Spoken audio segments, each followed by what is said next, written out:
And we're live. Yeah, we're live. Hello, guys. What's up? All right, this is our last big meeting for the year. So, I thought I would start by talking about. Hi, Blaze. Who's in control of this thing? I You're said making me I busy. back there. Anyway, I thought today, I was thinking about the 7 mistakes, common mistakes that investors make or people getting into investing. Maybe not seasoned investors, but people getting into investing make. And I thought I'd bring up each one that I thought was a common mistake and get some feedback from you guys what you thought about it. So the first thing, and we see this all the time from the people that we start talking to, the brand new investors, and that's thinking you'll get rich quickly. Tell me about what do you guys think about that? Yeah, I think everybody looks for that home run with their very first deal. They're not looking to get some base hits and build up and get a business plan together so that going into retirement or for kids graduate or kids college, they don't do the planning. They just want to get that one property that they can quit their job and retire on. And that's just not the way that this typically works. Yeah, and this is actually a two-part mistake, and that's one, get rich quickly, is the home runs. But the second part is also the quickly part of it. If you think about it, I think a lot of these new investors don't realize it could take us months to find you the right property, and then negotiate. You throw offers in on the properties that are right for you. You're not going to get every property. It could, before you buy your first property, it may not happen next week. It may happen 60 days from now. And I think a lot of people from the webinars and stuff like that think they can get in there, jump in, and they're just going to be making home runs right off the bat. Yeah, when you think about it, a lot of people do that with stocks as well. Right. They look for that stock. They try to time the market. And let's face it, that's what 90% of people are trying to do is time the market, get rich quick. It'd be wonderful. You're probably better off playing the lottery. Right. Well, I've never been real successful at the lottery, though. I've been more successful with rental properties. All right. So another thing that we see people come to us is not having any kind of strategy. I mean, how many referrals have we gotten? I want to do a BRRRR. I want to do a flip. They have everything they've ever heard on a webinar or Bigger Pockets. They want to do it all. They're ready to go. They don't know if they want multifamily, single families, or what the advantage of one versus another is. So, and I'm not saying what that investor strategy should be, but that investor needs to figure out what their personal strategy. Are they looking for short-term rentals, long-term rentals? Are they looking to do BRRRRs? Are they looking what is going to work for them? And I think that's where, guys, we are so successful as far as coaching these people when it comes to that. I think everybody here has come a long way as far as their knowledge on investment properties. You guys are probably one of the strongest groups out there. So to me, that's the second of the 7 common mistakes. Next one. Yeah, I would say just like any business, with any business, you got to have a business plan. Right. And when you're investing in residential or multifamily, any of that, you've got to put together a business plan of how much do I want to make per unit, and if I'm making that amount, how many units do I need to achieve my goal? And if that goal is retirement, it may be that you need to get 30 properties by retirement age so that you can have an extra $3,000 a month in income. I don't know what that number, it's going to be different for everybody. But instead of going into it, I'm going to get one great big home run, go into it taking bite-sized chunks. How many of us have heard that saying, how do you eat an elephant? Right. It's one bite at a time. So the same thing applies here. You're buying real estate, if you're starting off with some small properties, you got to look at, instead of trying to make $800 per door, you got to reel that back because those properties just aren't available in this market, at least, where you're making $800 a door. And that's why you've got to look at your strategy and say, does that make sense, what I'm doing? And I think that's where we're good as far as asking the questions and helping them think it through. Helping them, by them, the investor, think it through. I see this a lot also when we're doing the investment analysis. and we're presenting it to them. Most of the investors that I speak with, they say, you ask them what's the most important investment metric, they'll almost all will say cash flow. They may say appreciation, but then you show them the investment over the course of the 5 years that we do, and you can see that then the wheels start to click in their mind. They were, at that point, they were looking for a home run right off the bat in year 1, and maybe it's not, but in year 2, in year 3, in year 5, with time, you show them that, cash flow isn't always the most important thing right off the bat. And that goes to their having a business plan. If you're in this for 10, 15, 20 years, there's no point in there's no urgency in getting that home run right off the bat. You got to take it step by step. So I see that a lot. Right. Thank you. Yeah, I think a lot of people don't see the deal within the deal. A lot of people don't understand appreciation. A lot of people don't understand depreciation and how it can affect your taxes. There's money there that's not so relevant, or not so obvious as there is, hey, I'm going to make X number per door. Yep, absolutely. And I think, again, that's where this team is so strong as far as analyzing the deal and helping the consumer, the investor, understand why it's a good investment, why it's a bad investment, what are the pitfalls, what are the upsides. And you guys all do a really good job with that. And I think that's just awesome. Okay, so mistake number 4. Call this omitting the negotiating stage. We just went through this market where it was a hot market, and people that were buying to owner occupy especially were going way and above asking price.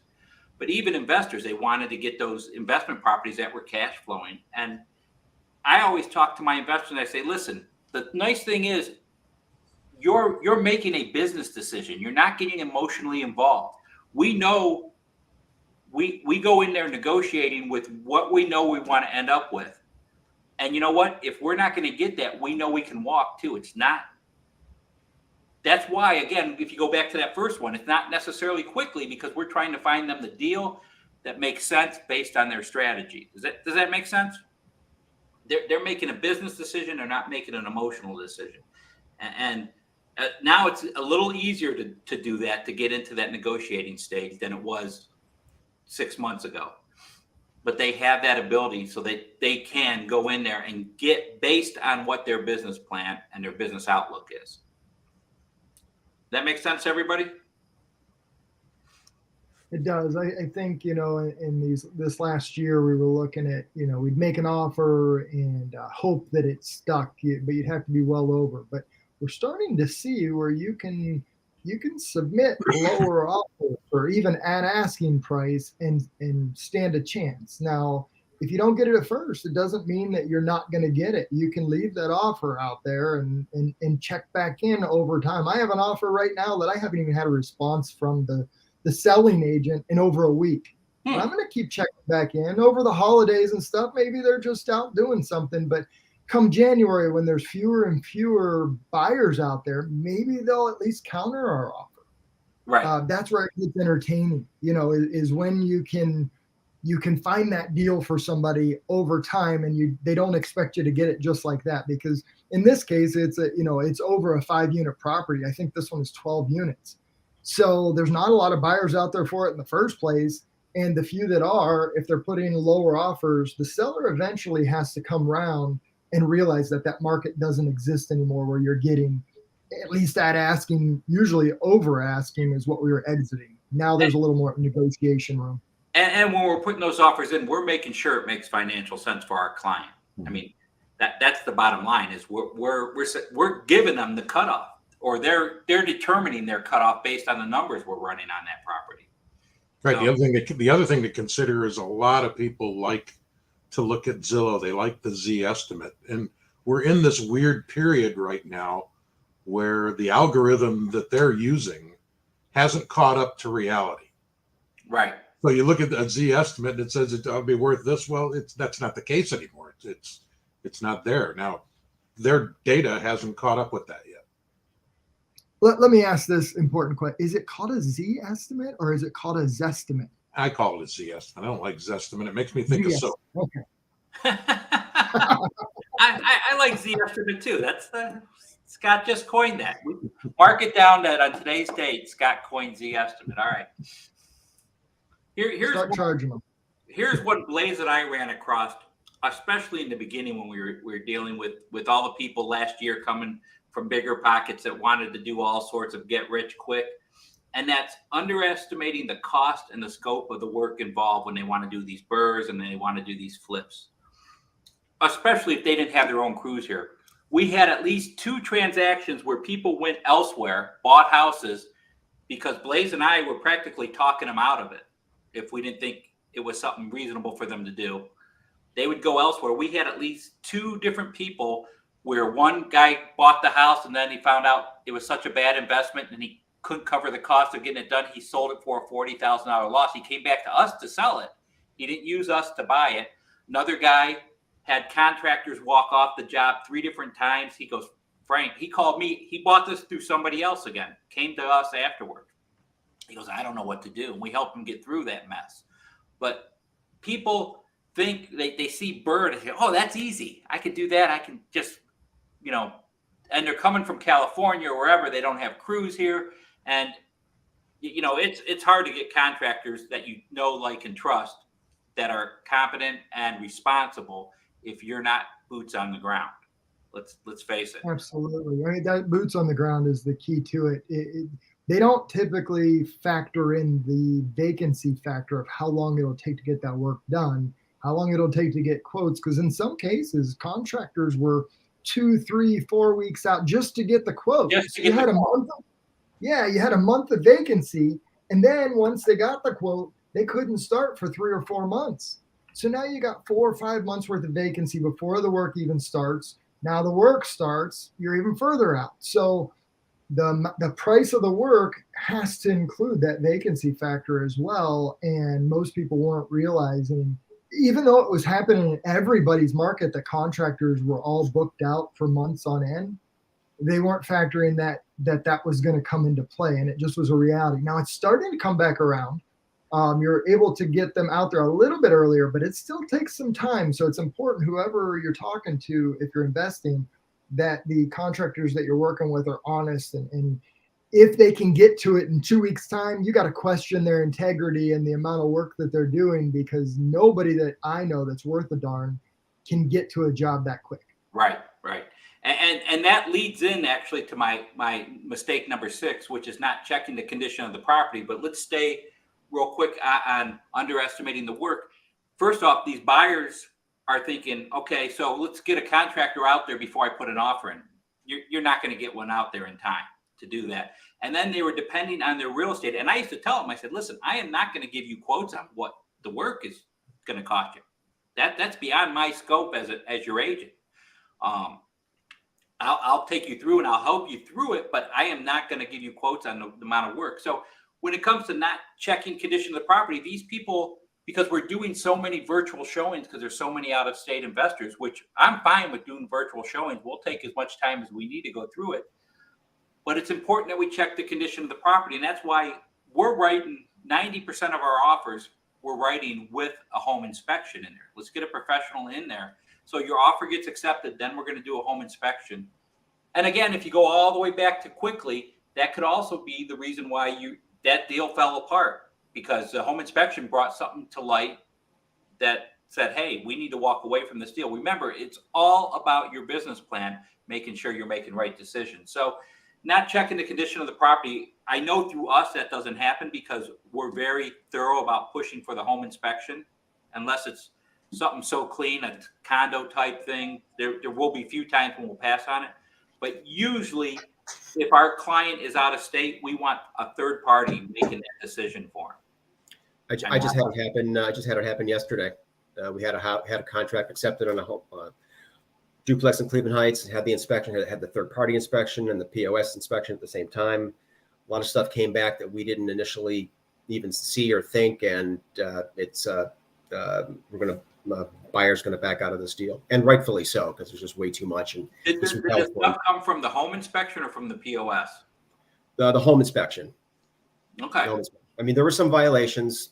He would have accepted a lot of those, but during the home inspection, and a lot of it, interestingly, the owner is also from California, and he has a property management company, and they were aware of some of the issues that were going on. But they said that the tenants wouldn't take their calls or allow them into the home to check on issues, and those small issues just got bigger. So a lot of times the tenants aren't cooperating with the property management company, and that's why even the seller agent, the owner, didn't even realize how bad some of the issues were, because the tenants were sort of, they didn't want to be bothered, apparently, or they weren't around, or they just didn't know how to communicate properly, and these problems just got out of hand. Time for new tenants, right? Yeah, absolutely. That's I see a lot of that, where the old landlord, didn't want to make that tough decision to get that person out of there who's basically abusing their property. And yeah, it might cost you a little bit to get them out, but what you're going to have to spend to make that place right again if you don't get them out far outweighs the problem you might have by making them move now. Yeah, for sure. Well, speaking of property managers, that brings me into the last common mistake, and that's thinking you can handle everything on your own or yourself. And we're big in helping people provide a team to service them. We luckily have spent years networking with the right people. We've got property managers, we've got attorneys that specialize in real estate, we have insurance agents that specialize in real estate, we have plumbers, electricians. I mean, that's the thing is, we're not going to do it all, but we know the people that can do it all. So it's thinking you can do it all on your own is the seventh mistake in my list of common mistakes that people can do when. Let's face it, when you do it all on your own and you can eliminate 10% property management, the numbers sure do look sweet, don't they? But the reality is they're not that sweet. When you add that 10% in to have somebody else manage it for you and do the proper screening for tenants so that you're getting somebody that has decent credit and decent income and stuff like that, your eviction rates are going to be way down. And that 10% that you're paying for property management is minuscule compared to what you would get if you're trying to do this just because, let's use the word greedy. I mean, a lot of times people are trying to do it themselves so that they can save more money and make more money. But the reality is you're only hurting yourself. You know what, guys? I think I skipped over one of my stages. So I want to go one other stage real quick. Common mistakes. And that's focusing all your research, all your searching on a specific area. How many people do we get from Bigger Pockets that say, I want Cleveland? Raise your hand if that happens to you. Oh, yeah. How many of those people end up buying? Sometimes we're showing them Summit County, Stark County, suburbs of the city of Cleveland, right? There's other areas these are people from out of the area and they just heard Cleveland's a good place to invest, and they spend all their time focusing on one section. They're going to miss out on opportunities in other areas that we're able to help them with. So that was the last common mistake, is just focusing on one specific area. So give us a quick recap on all 7. Okay. So the first one is thinking that you'll get rich quickly, and that's getting rich. You can, but it's slowly. All right. Not having a strategy as far as your investing, focusing on a specific location, omitting the negotiating stage, understanding the cost or the scope of work involved, not checking the condition of a property, and thinking you can handle everything yourself. Those are the 7 common mistakes. Oh, there's an 8th one too, not using us for your realtor of choice. That's the most important one, huh? Most important one. All right. Well, that is awesome. So there are 7 mistakes by new real estate investors, and let's just wrap this up. Merry Christmas, Happy New Year to everybody out there. We will not be going live next week or the following week during the holidays, but we'll catch back up to all of you again in early January and continue this learning series. And we appreciate every one of you investors, and I appreciate everybody on the call as realtors as well. Merry Christmas and Happy New Year. Merry Christmas, everyone. Merry Christmas. Peace. Merry Christmas, all.